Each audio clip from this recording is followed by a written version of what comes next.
नमस्कार, city news के समाचारों में आपका स्वागत है। आज दिनांक 11 जून 2012 को मैं प्रियंका लेकर आई हूँ महानगर की ताजा खबरें। कैसे रहा दिन भर के खबरों का हाल, आइए सबसे पहले देखते हैं हेडलाइंस।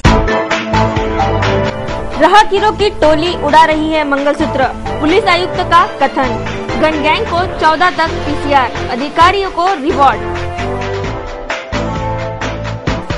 शिक्षण विभाग ने गोल्डन किड्स की शिकायत दी पुलिस को, कहा भारी आर्थिक अपहार हो रहा है गोल्डन किड्स में। 5वीं प्रवेश प्रक्रिया शुरू, 25 जून को बजेंगी स्कूलों की घंटियां। लॉटरी पद्धति से मिलेगा 5वीं में प्रवेश, 15 को निकलेंगे ड्रॉ। राज्य भर में गुटखा बंदी की मांग रखी उप मुख्यमंत्री ने, राज्य मंत्रिमंडल में रखा प्रस्ताव। अन्य राज्य भी कर रहे हैं अनुकरण। 10वीं कक्षा का रिजल्ट 13 को। ये थी आज की हेडलाइंस। बुलेटिन में आगे बढ़ने से पहले लेते हैं छोटा सा ब्रेक। न्यूज बुलेटिन के इस भाग के प्रायोजक हैं इस दिन का सबसे सुहाना पल कौन सा है, क्या कहता है घर आ जाओ। इंडिया बुल्स होम लोन्स, घर आ जाओ।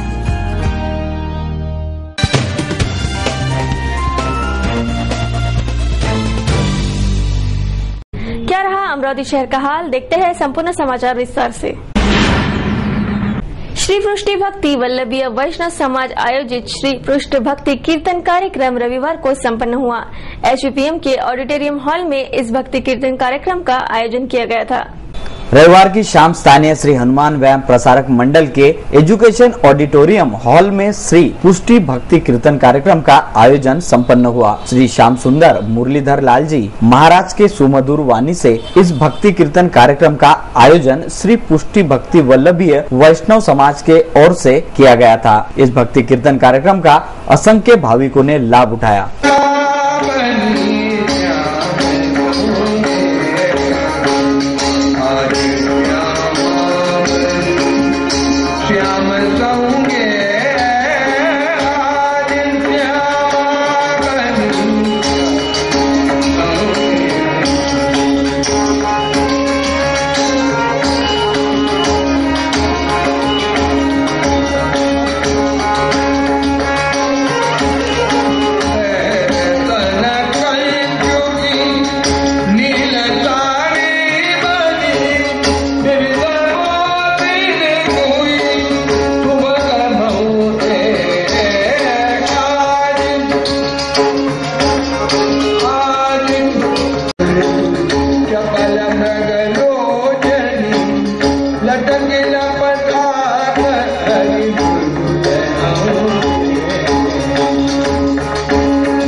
सोमवार 11 जून से 5वीं प्रवेश प्रक्रिया शुरू हो गई है। इस वर्ष भी लॉटरी पद्धति से ही 5वीं प्रवेश दिया जाएगा। सोमवार से प्रवेश आवेदन स्वीकारना शुरू हो गए। आगामी 15 जून को ड्रॉ निकाले जाएंगे, जिस पर पालक वर्ग की नजरें लगी है। आगामी कुछ ही दिनों पश्चात यानी 25 जून से तमाम स्कूलों की घंटा बजेगी। नए शैक्षणिक सत्र की शुरुआत इस 25 जून से होने जा रही है। नए शैक्षणिक सत्र के 5वीं वर्ग में प्रवेश दिलाने 5वीं प्रवेश प्रक्रिया शुरू हो गई। सोमवार से ये प्रवेश प्रक्रिया शुरू हो गई है। लॉटरी पद्धति से ही इस वर्ष भी 5वें वर्ग में प्रवेश दिया जाएगा। सोमवार से शुरू हुए इस प्रवेश प्रक्रिया में आवेदन स्वीकारने की प्रक्रिया शुरू हो गई। इन आवेदनों के ड्रॉ आगामी 15 जून को निकाले जाएंगे, जिसके बाद छात्रों का 5वीं में प्रवेश निश्चित हो जाएगा। लॉटरी पद्धति से हो रहे इस प्रवेश प्रक्रिया पर असंख्य पालक नाराजगी जता रहे हैं, पर प्रशासन कुछ भी सुनने के मूड में नहीं होने से तमाम पालक अपने अपने पाल्यों के प्रवेश के लिए हर संभव प्रयास करते देखे जा रहे हैं। महानगर समीक्षा के लिए ब्यूरो रिपोर्ट, सिटी न्यूज। समूह सचमुच राज्य भर में गुटखा पर पाबंदी लगा देने की मांग राज्य के उप मुख्यमंत्री अजित पवार ने सोमवार को राज्य मंत्रिमंडल के सामने रखी। अन्य राज्य भी इस निर्णय का अनुकरण करें और भविष्य बर्बाद करने वाले यह गुटखा बंद किया जाए, ऐसी पक्ष भी अजित पवार ने रखा है। गुटखा ये जहर युवा पीढ़ी को बर्बाद करने की गतिविधियां तेज कर चुका है। प्राथमिक कक्षा के छात्र तक इस जहर के आदी हो चुके हैं। जब तक इस जहर के बिक्री पर कठोर प्रतिबंधक नहीं लगेगा, तब तक कोई प्रतिबंधात्मक उपाय सार्थक नहीं होंगे और भारत का भविष्य ऐसे ही बर्बाद होते रहेगा। इस पर एकमात्र ठोस उपाय है गुटखा बिक्री पर पाबंदी और यही कदम उठाने की पहल राष्ट्रवादी नेता और राज्य के उप मुख्यमंत्री अजित पवार ने की है। गुटखा बंदी का प्रस्ताव उप मुख्यमंत्री ने राज्य मंत्रिमंडल के सामने रखते ही अजित पवार ने यह भी साफ कर दिया है, भले ही राज्य के राजस्व को थोड़ा घाटा सहना पड़े, पर यह जहर अब नहीं बिकने देंगे। कईयों ने इस गुटखा बंदी के प्रस्ताव को समर्थन दे दिया है। डॉक्टर बताते हैं कि गुटखा सबसे हानिकारक है और ये गुटखा खाने वाले के सीधे मुख पर ही हमला करता है और पाचन शक्ति को भी नेस्त नाबूद करता है। गुटखा अगर बंद कर दिया जाए तो भावी पीढ़ी कैंसर का शिकार होने से बचेगी, ये निसंदेह। इसलिए इस गुटखा बंदी के प्रस्ताव की सराहना हो रही है। अब ये निर्णय लागू होकर गुटखे की पुड़िया हद्दपार होने की राह ताकी जा रही है। मंत्रालय स्तर पर जारी गतिविधियों पर भी नजरें बनी है। Bureau report, city news. शहर में जो मंगलसूत्र चोरियों की घटनाएं घटी है, उसमें अधिकांश मंगलसूत्र महानगर में पैदल घूमते हुए उड़ाए गए। ऐसी जानकारी पुलिस कमिश्नर अमितेश कुमार ने दी। राज्य में घटी मंगलसूत्र उड़ाने की घटनाओं में से अधिकतर घटनाएं डिटेक्ट हो चुकी है। ये मंगलसूत्र चोरी के घटनाओं को अंजाम देने वाले आरोपी पैदल घूमते हुए शहर में इन घटनाओं को अंजाम दे चुके हैं। ऐसी जानकारी सोमवार को पुलिस आयुक्त ने दी और आगे बताया कि जल्द ही तमाम घटनाओं के आरोपी दबोचे जाएंगे। हाल ही में पकड़े गए गन गैंग की पीसीआर में पूछताछ जारी है। प्राथमिक रूप में इस गैंग ने कबूला है कि वह नशे में रास्ता भटक कर अमरावती आए थे और बड़े घटनाओं को अंजाम देना ही उनका मकसद था। आरोपियों से कड़ी पूछताछ जारी है। यवतमाल में भी आरोपियों के तार खंगाले जा रहे हैं। जिस अधिकारी ने ये टोली गिरफ्तार की है, उसे 10,000 रुपए के रिवार्ड की जानकारी भी पुलिस आयुक्त अमितेश कुमार ने दी। शहर का क्राइम कंट्रोल रखने में पुलिस सफल रही है। ये ऐसे ही और शहरवासियों में सुरक्षा की भावना बनी रहे, ऐसी कामना सिटी चैनल करता है। Crime report, city news. Amravati शहर में रविवार को हुई बारिश ने अपनी कई निशानियां छोड़ी और प्रशासन की आंखें भी खोल दी। उनकी तैयारियां कितनी खोखली है, इसी बारिश की मार झेलकर जमील कॉलोनी परिसर गड्ढों में घिरा देखा गया। शहर का ये इलाका है जमील कॉलोनी। यहाँ के नागरिकों ने अपनी समस्या बयां करते हुए बताया कि इस परिसर को अनेकों गड्ढों ने घेरे रखा है। रविवार को हुए बारिश में ये सारे गड्ढे में पानी जमा हो गया है। रास्तों की ये हालत है कि चलना भी दुश्वार हो गया है। हर बारिश में ऐसे समस्याओं से प्रभागवासियों को गुजरना पड़ता है।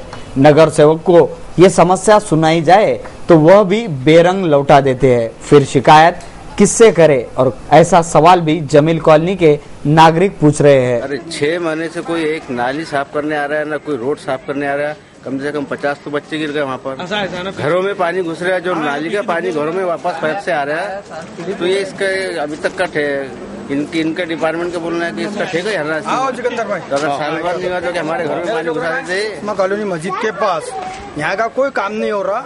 सब आ रहा है, देख के जा रहा है, कोई काम नहीं कर रहा है। ये वार्ड वालों के पास जो भी चुन के आए उनके पास जा रहे हैं, तो वो क्या बोल रहा है कि हमारे तरफ नहीं है, तुम्हारे ऑटो से चुन के आए नहीं। जिसको भी ला रहे तो वैसी है, इधर डोबरा उधर डोबरा, पूरा सर्विस गली में पूरा माल बच्चे गिर रहे, पानी पूरे जमील सर्विस गली में पूरा कचरा, इधर कचरा, पूरे मच्छर, ये वो आप देख रहे हैं। हमारे मोहल्ले के अंदर कितनी गंदगी है। ये मस्जिद है, यहाँ पे अल्लाह यहाँ नमाज होती है। अरे गंदगी पूरी नाली भरी है। ये पैर भरते ही मस्जिद के अंदर जाती है। कोई सुनने रहा यहाँ पे, किसी के पास कंप्लेंट करो, कोई आके देखता नहीं। दूसरी बात के कॉलोनी की एरिया जमील कॉलोनी है। दूसरी बात के जो गटरेज नहीं, जब से रोड कुछ बनी नहीं है। और कल की बारिश के अंदर इतना नुकसान हो रहा है कि तो पानी जम गया है, पूरा पानी घर के अंदर आ रहा है। कई लेडीज गिर रही रास्ते चलने में, कोई आगे देखता नहीं। इसमें कोई अभी तक कंप्लेंट करे, हमने कोई आने को तैयार नहीं इधर। झाड़ने वाली आज तक आती नहीं, नाले कोई साफ नहीं होते। आप देख रहे हैं अभी पूरे नाले भरे, पूरी गंदगी नाली के अंदर भरी है। 18 साल से यहाँ पर झाड़ू वाला नहीं आया, ना नाली साफ करने वाला आया। नाली में इतना पानी भरे रहता है कि जो हमारे यहाँ धुमाले इल्ले घरों में आते। हमारे बच्चे छोटे छोटे हैं, बहुत बीमार रहते और मच्छर इतने आए। और यहाँ पर 10 साल से हमीदा बानो चुन के आई, लेकिन आज तक ये गली के अंदर दिखी नहीं। इससे पहले भी नगर सेवक आए थे, उन्होंने उनके पास जाते थे तो वो क्या बोलते थे, तुमने वोट नहीं दिए, तुम्हारे वोट से मैं आया नहीं, लाल खड़ी के वोट से आया हूँ। अभी भी यही बोल रहे लोग। फिर हमने किसके पास शिकायत करना। गड्ढों में घिरे इस परिसर को बारिश के कहर के पूर्व बाहर निकाले, ऐसी मांग जमील कॉलोनी निवासियों की है। महानगर समीक्षा, सिटी न्यूज। जिला रुग्णालय की बदहाली की व्यथा का निवेदन युवा सेना के जिला अध्यक्ष प्रवीण हरमकर ने सांसद आनंदराव अड़सूट के नेतृत्व में मुख्यमंत्री पृथ्वीराज चौहान को सौंपा। इरविन और डफरिन अस्पताल की समस्याएं कम होने की जगह निरंतर बढ़ती ही जा रही है, इस पर मुख्यमंत्री महोदय तुरंत ध्यान दे, ऐसी मांग निवेदन में की गई। अमरावती जिले का जिला सामान्य अस्पताल इरविन और जिला स्त्री रुग्णालय डफरिन, ये दोनों अस्पताल व्यवस्थापन अभाव की वजह से दयनीय अवस्था में पहुंच चुके हैं। यहाँ की हालत यह है कि मरीज यहाँ उपचार को आने भी डरते हैं। जिला अस्पताल में डॉक्टर, दवाइयाँ, यंत्र सामग्री आदि सभी का अभाव है। इस ओर गंभीरता से ध्यान देना जरूरी है, ऐसी मांग सांसद आनंदराव अड़सूट के नेतृत्व में मुख्यमंत्री पृथ्वीराज चौहान को सौंपे निवेदन से युवा सेना के जिला अध्यक्ष प्रवीण हरमकर ने की। मुख्यमंत्री चौहान ने इस ओर गंभीरता से ध्यान देने का आश्वासन दिया होने की जानकारी प्रवीण हरमकर ने सिटी न्यूज को दी। अमरावती जिल्ह्याच्या इरविन आणि डफरिन जिल्हा रुग्णालय आणि स्त्री रुग्णालय यासाठी आम्ही शिवसेना आणि युवा सेनेच्या माध्यमातून माननीय खासदार आमचे अडसूट साहेब आणि मी युवा सेना जिल्हा प्रमुख म्हणून या नात्याने आम्ही मुख्यमंत्र्यांची भेट घेतलेली आहे। त्यांना या मुख्यमंत्री साहेबांना आम्ही ह्या परिस्थिती, अमरावती जिल्ह्याची पूर्ण परिस्थितीचा अहवाल घेऊन इरविन आणि डफरिनचा दोन्ही दवाखान्याचा अहवाल घेऊन तो पूर्ण सादर केला आहे मुख्यमंत्री साहेबांकडे। त्याच्यामध्ये इरविनमध्ये होत असलेल्या खाटाची कमी, तिथे बंद असलेली स्कॅन मशीन, तिथे रक्ताचा तुटवडा, औषधाचा तुटवडा आणि तिथे कोणतेही डॉक्टर म्हणजे स्थायी रूपाने कोणतेही डॉक्टर नाही। त्यामध्ये एक मोठी समस्या अशी आहे का स्कॅन मशीन बंद असल्यामुळे कोणाच्या डोक्याला मार लागतो, त्याच्यासाठी स्कॅन मशीन नाही। कारण की एखाद्याच्या डोक्याचा ॲक्सिडेंट झाला, त्याला तिथे टाके मारून झोपून देण्यात येते आणि त्याच्यातून ब्लड चालणं जाणं सुरू होते। त्याचा मृत्यू निश्चितच आहे, कारण की त्याचं स्कॅनिंग होत नाही, काही होत नाही, त्याला काही उपचार मिळत नाही। आणि न्यूरोसर्जन अमरावतीमध्ये एकच आहे, ते आहे सावदेकर साहेब। इरविनमध्ये आपण गेलो असता कोणत्याही कुणाकडचा पेशंट असला की तो त्या पेशंटची सुविधा करू शकते। कारण त्याचं असं असते, कारण की जो डॉक्टर त्याला न्यूरोलॉजिस्ट लागतो तो डॉक्टर तिथे येत नाही, 24-24 तास 2-2 दिवस येत नाही, त्यातपर्यंत तो मृत्युमुखी पडतो। अशा काही प्रश्नावर आम्ही मुख्यमंत्र्यांची भेट घेतली। मुख्यमंत्र्यांना ही परिस्थिती पूर्ण समजावून सांगितली अमरावती जिल्ह्यातली। तेव्हा डफरिनमध्ये आपण नेहमी पाहत राहतो, मुलाची आई नेहमी या आता 2-3 घटना या महिन्यातच झालेल्या आहेत, ज्यामध्ये ती विलासनगरातली बाई होती ती वारली, एक आपलं ब्राह्मणवाडा थळी तिथली एक बाई वारली होती, तिचं मूल वारलं होतं। तुम्ही प्रसारमाध्यमातून नेहमी लोक पाहत असतात, पण त्याच्यासाठी तोडगा काढण्यासाठी आम्ही काही आमचे मान्य खासदार साहेब अडसूट अमरावती जिल्ह्याचे व मी स्वतः आणि काही आमचे कार्यकर्ता असे युवा सेनेचे आम्ही मुंबईला जाऊन त्यांची भेट घेतली, परिस्थिती पूर्ण समजावून सांगितली। याच्यावर मुख्यमंत्र्यांचा निर्णय काय आहे, म्हणजे त्यांचं काय मत आहे की ते काय करतील यासाठी? आता आम्ही मुख्यमंत्र्यांना लेटर दिलेलं आहे, मुख्यमंत्र्यांना पूर्ण परिस्थिती समजावून सांगितली। मुख्यमंत्र्यांना मी अकोल्याचा अहवाल असते, त्यांचं जे दवाखान्याचं जे इरविन आणि डफरिन या दवाखान्याचं तिथे आरोग्य संचालक विभाग असते, त्या विभागाची पण पूर्ण माहिती घेऊन मुख्यमंत्री साहेबांना ती पूर्ण सविस्तर दिलेली आहे। आता यानंतर मुख्यमंत्री साहेब काय करतात त्याच्यावर आमचंही लक्ष राहील आणि केलं तर हे लोकांच्या हितासाठीच राहील। सत्ता त्यांची आहे, त्यांनी करायला पाहिजे। याच्यात कोणताही राजकीय हेतू न ठेवता त्याच्यामध्ये आम्ही उल्लेख पण केला आहे त्याच्यामधल्या पत्रामध्ये का बा अमरावतीतल्या काही संघटना, काही सामाजिक संघटना या नेहमी वारंवार त्या इव्हिलसाठी नेहमी वाद होत असतात तिथे, पण त्याच्यावर तोडगा काढण्यासाठी तुम्हाला आम्ही त्याच्यासाठीच भेट घेतली. तेव्हा लोकांच्या हितासाठी काहीतरी झालं पाहिजे, आम्हाला तुम्ही याच्यातून वाचवा. कारण की कुठलाही मनुष्य, अगर माझ्या घरचा एखादा मनुष्य असला आणि त्याचा ऍक्सिडेंट झाला, मला माहीत नाही कळलं, युरिनमध्ये नेऊन त्याला पोलीसवाल्यांचं काम असतं, त्याला ते युरिनमध्ये नेतात. पण युरिनमध्ये त्याचे माझ्याजवळ दुनियाचा पैसा असेल, पुष्कळ पैसा असेल, पण तिथं नेल्यावर त्याला त्याचा हे नाही झाला, म्हणजे त्याच्यावर उपचार नाही झाले, डॉक्टर लोक नसले आणि आपल्याला करता करता 2-3 तास होऊन गेले. त्या पद्धतीची म्हणजे तो तिथं स्पॉटच चालला जातो, पण त्याचा इलाज नाही होऊ शकत. कारण त्याचं असं का तुम्हाला माहीत पडत नाही, तुम्ही त्याला प्रायव्हेटमध्ये देऊ शकत नाही. शेवटी कोणताही पेशंट झाला तर आपल्याला युरिनलाच जावं लागते. आणि प्रायव्हेटमध्ये असं असते का प्रायव्हेटमध्ये ज्या वेळेस केस बिघडली, ती केस कुठे झाली तरी शेवटी युरिन आली, नाही तर मग डफ्रिन, या 2 मध्येच नेल्या जाते. पण डफ्रिन युरिनमध्ये आहे का? डफ्रिन इलाज कोणत्याच गोष्टीचा होत नाही. तिथं काही गोष्टीची औषधं आहे नाही आहे, कारण की कोणाला चिठ्ठ्या बाहेरून देतात.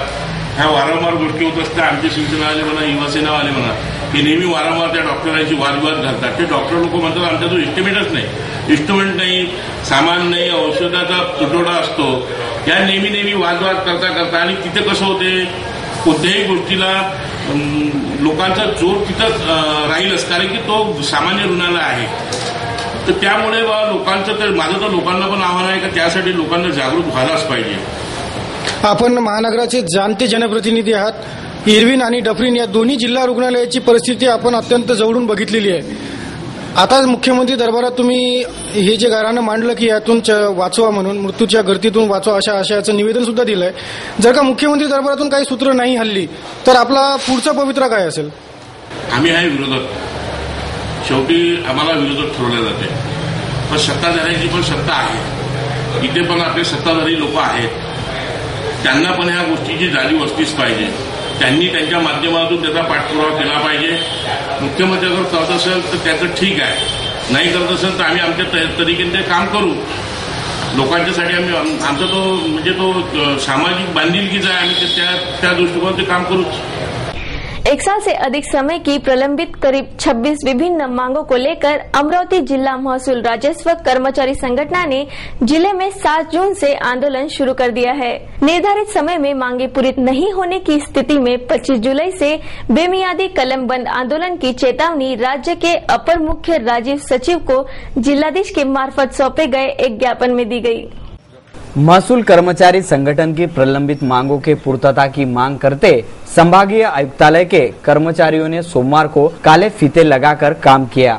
महसूल मंत्री, प्रधान सचिव, वन विभाग सभी ने महसूल कर्मचारी संगठन की मांगे मान ली है, पर वह अभी तक ये मांगे पूरी नहीं हो रही है. ये मांगे तुरंत मानी जाए, वरना महसूल कर्मचारी तीव्र आंदोलन छेड़ेंगे, ऐसा अल्टीमेटम भी विभागीय समन्वयक समिति ने दे रखा है. 16 जून को लेखनी बंद आंदोलन होगा और इस पर की कर्मचारियों की मांगे पूरी नहीं हुई तो 25 जुलाई से बेमियाद हड़ताल छेड़ने का इशारा महसूल कर्मचारियों ने दिया है. रत्नागिरी जिल्ह्यामध्ये 23 आणि 24 तारखेला महसूल कर्मचारी संघटनेचं 11वे अधिवेशन घेण्यात आलं होतं. त्यामध्ये महसूल कर्मचाऱ्याच्या संदर्भातल्या जेवढ्याही न्याय मागण्या होत्या त्या मांडण्यात आल्या, सर्वांगीण चर्चा करण्यात आली. मात्र माननीय महसूल मंत्री महोदय आणि प्रधान सचिव यांनी त्या मागण्या पूर्ण करायची आश्वासनं सुद्धा दिली. आश्वासनं दिल्यानंतर प्रदीर्घ काळ त्या प्रलंबित राहिल्या चर्चा करून सुद्धा.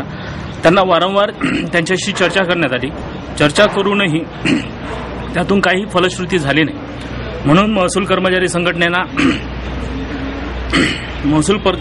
संघटनेमध्ये नाराजी, उद्विग्नता निर्माण झाली. त्यानुसार महसूल कर्मचारी संघटनेनं 29 मे 2012 रोजी एक राज्य कार्यकारिणीच्या सभेमध्ये निर्णय घेतला. त्यानुसार 7 जून 2012 रोजी सर्व जिल्हाधिकारी, उपविभागीय अधिकारी व तहसील कार्यालय येथे निवेदन देण्याची ठरवण्यात आलं. 11 जून रोजी काळ्या फिती लावण्यात आल्या. काळ्या फिती लावून काम करतील. 19 जून 2012 रोजी भोजनाच्या सुटीमध्ये निदर्शन करून शासनांना मागण्यांच्या बाबतीत प्रदीर्घता कळवायची आहे. त्यानंतर 4 जुलै सकाळी अर्धा दिवस लेखणी बंद करायचं आहे.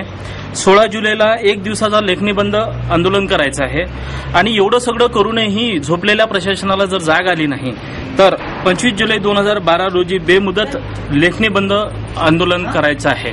यासाठी सर्व महसूल कर्मचारी संघटना त्यातील संबंधित सर्व पदाधिकाऱ्यांची वारंवार बैठका घेण्यात येत आहे व या सर्व बैठका पूर्ण झाल्यानंतर आंदोलन यशस्वी होईल एवढे निश्चितच ग्वाही या संघटनेतर्फे देण्यात येत आहे। नाम बोलिए आपका। संजय मुरतकर, विभागीय समन्वय समिति आयुक्त कार्यालय सचिव।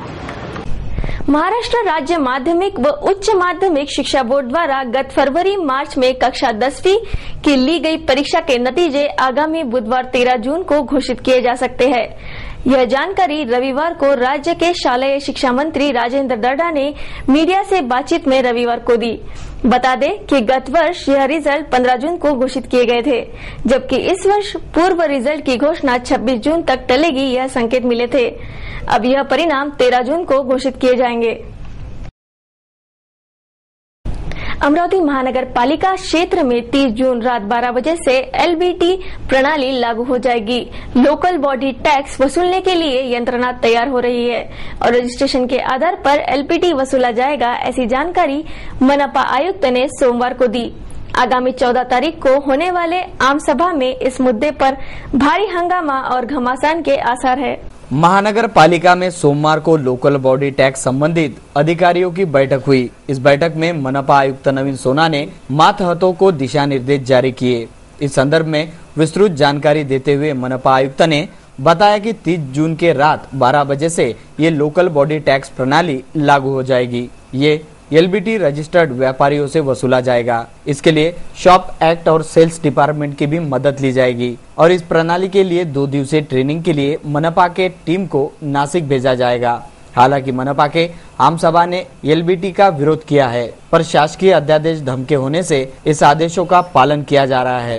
अधिसूचना शासनाने 1 जूनच्या तारखेच्या अनुषंगाने काढलेला आहे। 1 जुलै 2012 पासून एलबीटी सुरू करण्याचे आदेशित केलेले आहे। त्या अनुषंगाने प्रशासन सर्व राज्य बैठक आम्ही घेतलेली आहे आणि ती प्राथमिक तयारी आपण सुरू केलेली आहे। 25 मार्च 2010 ची अधिसूचना अन्वये जे उलाढाल फिक्स केलेलं आहे त्या अनुषंगाने आधी आम्ही रजिस्ट्रेशनच्या प्रक्रिया सुरू करणार आहोत। ते रजिस्ट्रेशनच्या कारवाई जास्तीत जास्त सोयीस्कर होईल याची आम्ही माहिती तंत्रज्ञानाचा वापर करून वेबसाईटवर रजिस्ट्रेशनचे फॉर्म्स उपलब्ध करून देणार आहोत आणि केंद्र सुद्धा जास्तीत जास्त ठिकाणी उघडण्याची आम्ही तयारी करत आहोत। आणि तसेच सर्व व्यापारी आणि इतर असोसिएशनच्या पण या माध्यमातून विनंती आहे की जसं सेल्स टॅक्स विभागाचे जे रजिस्ट्रेशन आहे ते ऑटोमॅटिकली रजिस्टर असं गृहीत धरण्यात येत आहे। नियमाप्रमाणे त्याच्या व्यतिरिक्त जास्तीत जास्त व्हॉलंटरी रजिस्ट्रेशन या कार्यकाळात व्हावं या माध्यमातून मी सर्वांना सूचना देऊ इच्छितो। आणि एलबीटीच्या रेट्स अजून शासनाकडून फायनल होऊन प्राप्त व्हायचे बाकी आहे, त्या आल्यावर ते पण आम्ही वेबसाईटवर डिस्प्ले करणार आहोत। एलबीटी तो लागू होकर ही रहेगा, ऐसा आसार रहने से आगामी 14 जून को होने जा रहे आमसभा में भी भारी हंगामे वाला नजारा दिखेगा, ये निसंदेह।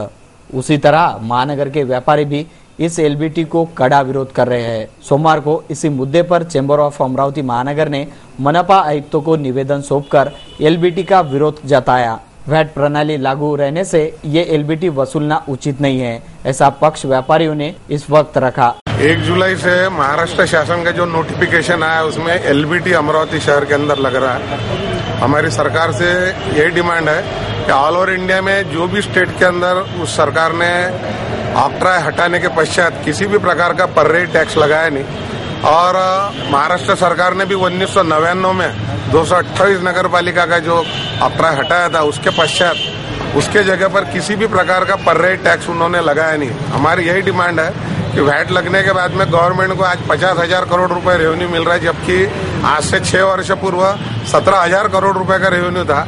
इतने बड़े पैमाने पर रेवेन्यू का अतिरिक्त रेवेन्यू जो गवर्नमेंट को मिल रहा है, उसके बाद हम महाराष्ट्र के मुख्यमंत्री को पिछले साल भर में 2 या 3 बार हमारे महाराष्ट्र व्यापारी महासंघ से मुलाकात हुई। उसमें हमने सजेशन दिया था कि वैट के ऊपर जो 4% है वो 1% बढ़ा के ड वर्ग महानगर पालिका का ऑक्ट्राय आपने हटाना चाहिए। वो सुझाव उन्होंने मान लिया 1% वैट पिछले साल बढ़ा दिया, लेकिन अभी तक जकात हटाया नहीं। और अभी हमारे को ऐसा मालूम पड़ा कि एलबीटी लग रहा, इसलिए हमारा ये कहना है कि एलबीटी, उपकर या जकात किसी भी प्रकार का कोई भी स्थानीय टैक्स न लगाते हुए गवर्नमेंट ने सीधा 10 वर्ग महानगर पालिका में जहाँ जहाँ भी जकात है वहाँ अनुदान उन्होंने देना चाहिए। किसी भी प्रकार का कोई भी टैक्स अगर लगता है तो उसका निश्चित रूप से हम विरोध करेंगे। ये शासकीय आदेश है, ऐसा जवाब इस वक्त इन व्यापारियों को दिया गया। मानसून अपनी दस्तक दे चुका है, ऐसे में शहर में आपदाई व्यवस्थापन पर जोर दिया जा रहा है। चारों जोन को पर्याप्त साधन मुहैया कराए गए हैं, ऐसी जानकारी भी मनपा आयुक्त ने दी। अतिवृष्टीच्या काल जे झालेले आहे याचा फीडबॅक आम्ही घेतलेला आहे। या फीडबॅक प्रमाणे आपले सर्व सहाय्यक आयुक्त यांना सुद्धा आम्ही निर्देशित केलेलं आहे त्यांच्या एरियातली स्पॉट व्हिजिट करावे आणि आता पहिल्या पावसामध्ये नाल्यावर वाहून आलेले काही कचऱ्यामुळे काही प्रॉब्लेम्स निर्माण झालेले ते अटेंड करायचं आमच्या मिशनरी JCB वगैरे आम्ही पाठवलेलं आहे आणि डेली हे रिपोर्ट्स आम्ही घ्यायचं आम्ही ठरलेलं आहे। आणि तसेच जे होर्डिंग्स जे बिल्डिंगच्या वर आहेत त्याचे एक महत्त्वाचा निर्णय आम्ही घेतलेला आहे की त्याचे पूर्ण स्ट्रक्चरल ऑडिट जे शहरामध्ये आहेत ते सर्व बिल्डिंगच्या वर होर्डिंगच्या बिल्डिंग तसेच उभे केलेल्या स्ट्रक्चरची स्ट्रक्चरल ऑडिट आम्ही जुलै अखेरपर्यंत आम्ही मागणी करणार आहोत आणि त्याच्यामध्ये जे फेल झालेले आहेत त्यांच्या परवानगी रद्द करणार आहोत। बिकॉज पब्लिक सेफ्टी से धोखा निर्माण होण्याचा काही इंसिडेंट घडलेला आहे। देखते हैं क्या कुछ हुआ महानगर में। एक नजर महानगर की मुख्य खबरों पर। महाराष्ट्र राज्य विद्युत वितरण कंपनी शहरवासियों के जान से खेलते हुए शहर भर के बिजली डीपीओ को असुरक्षित छोड़ चुकी है। इन्हीं धोखादायक बिजली डीपीओ के खुले तारों को स्पर्श होने से कई जानवरों को अपनी जान गंवानी पड़ी। ये स्थिति शहर के छोटे छोटे बच्चे और इन डीपीओ के पास से गुजरने वालों पर भी आ सकती है। इसलिए सिटी चैनल ने बिजली विभाग को सचेत करने के बाद पुलिस में इसकी शिकायत दर्ज करा चुका है। उसी तरह मनपा जिलाधीश और संभागीय आयुक्तालय के लोकशाही दिन में भी ये जनहित शिकायत दाखिल है। इस मुद्दे को संभागीय आयुक्त गणेश ठाकुर ने गंभीरता से लेते हुए बिजली अधिकारियों की खूब खिंचाई की।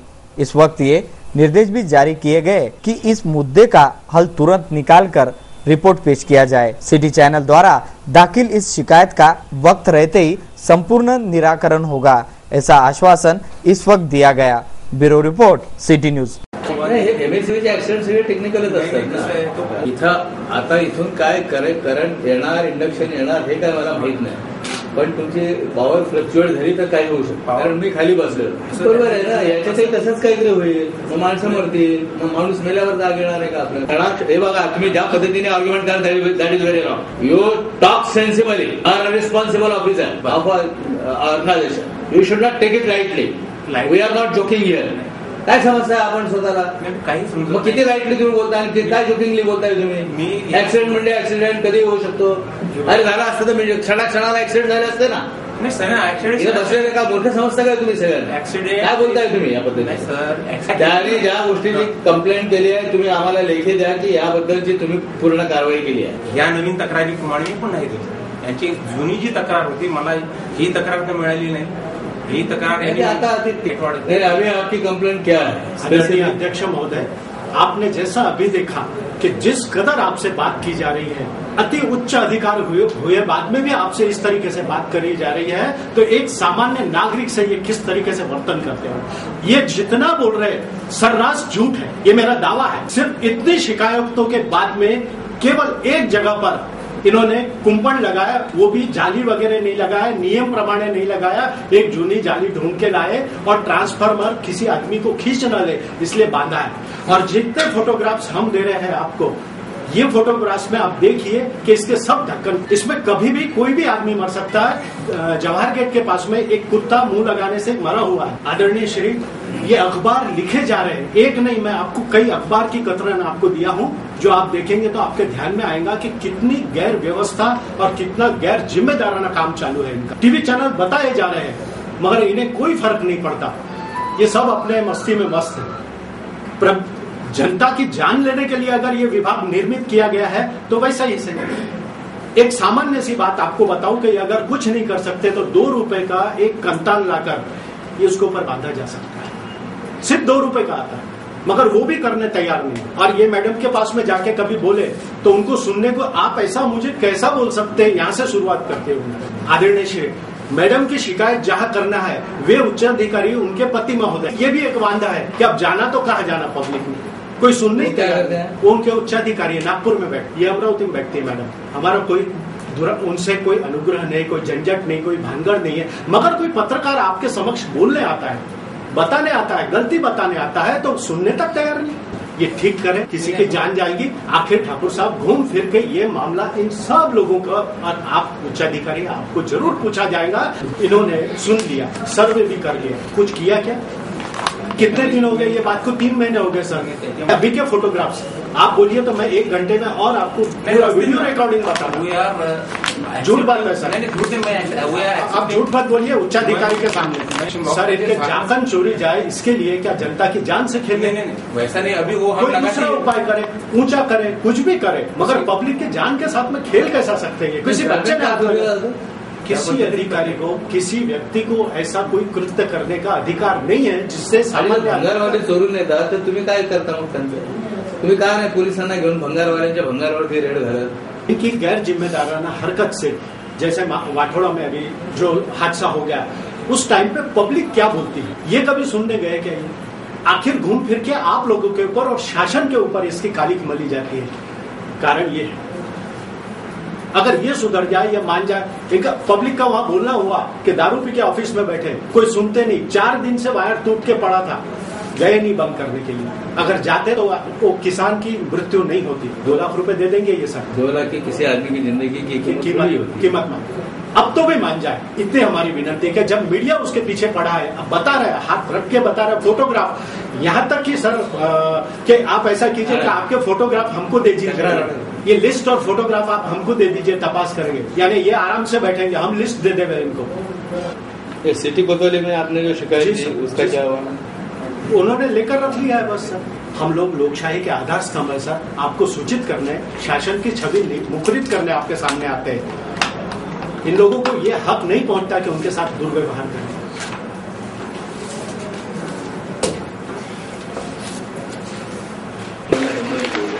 यांनी असं सांगितलं की सरपंच अतिक्रमण काढण्यास नकार देत आहे. व्हिडिओ साहेबांची पण आवाज आला का सर? भातकुलीचे व्हिडिओ काय करतात आणि काय झालं ते कोणी काढून टाकलं? काय नाव कळलं?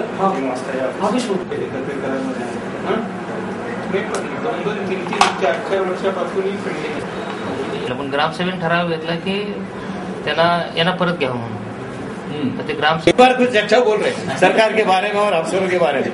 विभागीय आयुक्त साहेब यांच्याकडे विभागीय लोकशाही दिनी विद्युत मंडळाबद्दल बरेच काही तक्रारी केल्या आणि सबस्टेशन बद्दल मी सुधाकरण ते काम तुमच्या मार्गदर्शनाखाली झाल्यामुळे ताबडतोब सक्सेस झालं. जिले की जुड़वा नगरी परतवाड़ा में सोमवार को हुए एक सड़क दुर्घटना में एक की मौत हो गई तो अन्य 3 लोग गंभीर रूप से घायल हो गए. सोमवार की शाम परतवाड़ा के रिलायंस पेट्रोल पंप के सामने ये हादसा हुआ. इस मार्ग पर दौड़ रही 2 दुपहिया वाहन आपस में टकराने से ये हादसा हुआ. इस सड़क दुर्घटना में अचलपुर के बेलनपुरा निवासी नामदेव पाड़ेकर नामक व्यक्ति की घटनास्थल पर ही मौत हो गई तो मृतक लड़की 35 वर्षीय सूर्यकांता पाड़ेकर सहित 3 लोग गंभीर रूप से घायल हो गए. घायलों को उपचार हेतु जिला सामान्य अस्पताल में दाखिल कर आगे की जांच परतवाड़ा पुलिस कर रही है. हादसे में आमने सामने भिड़े दोनों दुपहिया वाहन तेज रफ्तार से दौड़ रहे होने से ही ये भीषण सड़क दुर्घटना घटी. ऐसी जानकारी पुलिस सूत्रों ने सिटी न्यूज को दी.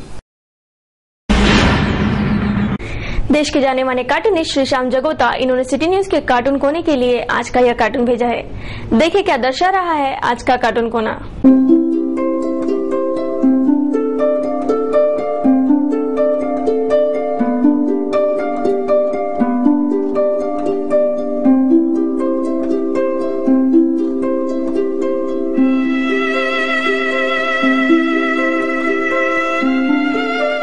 फेसबुक से जुड़े हमारे लाखों दर्शकों के विचार एवं सुझाव हमें हर रोज प्राप्त होते हैं। दर्शकों के भेजे संदेश, हास्य, विनोद, गजल, कार्टून तथा छायाचित्र आदि को सिटी न्यूज के बुलेटिन से प्रसारित किया जा रहा है।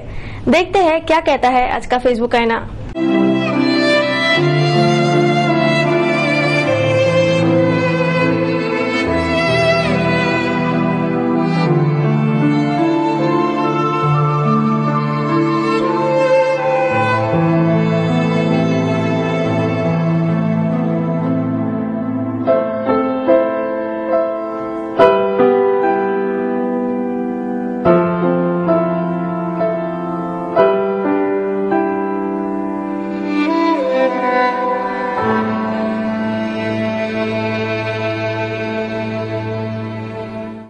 कैसे रहा दिन भर के मौसम का हाल, एक नजर मौसम की खबरों पर।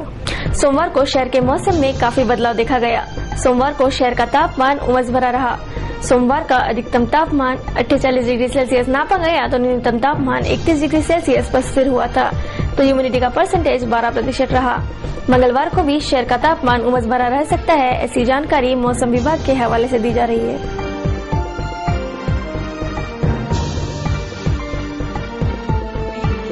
आज का सुविचार कहता है, परमात्मा में दृढ़ विश्वास का अर्थ है निर्भयता।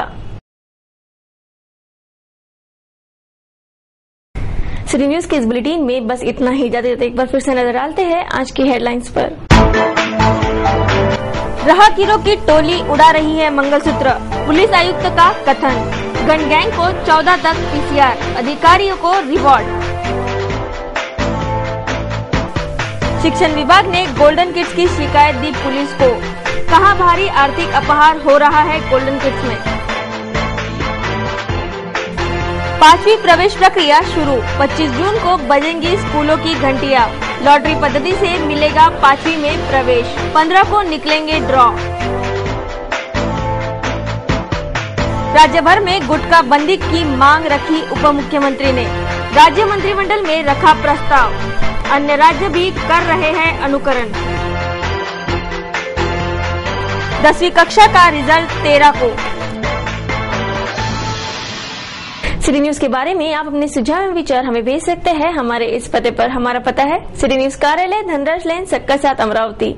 हमारा फोन नंबर है 25633833। या आप हमें फेसबुक ट्विटर पर भी जुड़ सकते हैं या हमें मेल कर सकते हैं। देश और दुनिया की खबरें और हर बुलेटिन को देखने के लिए लॉग ऑन करें www.citynews.net.in पर।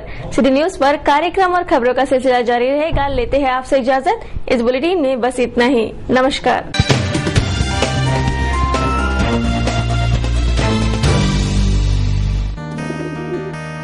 दिवसाचा हा सर्वात सुखाचा क्षण कोणता आहे अन सांगे काय खरी यारा। India bulls home loans,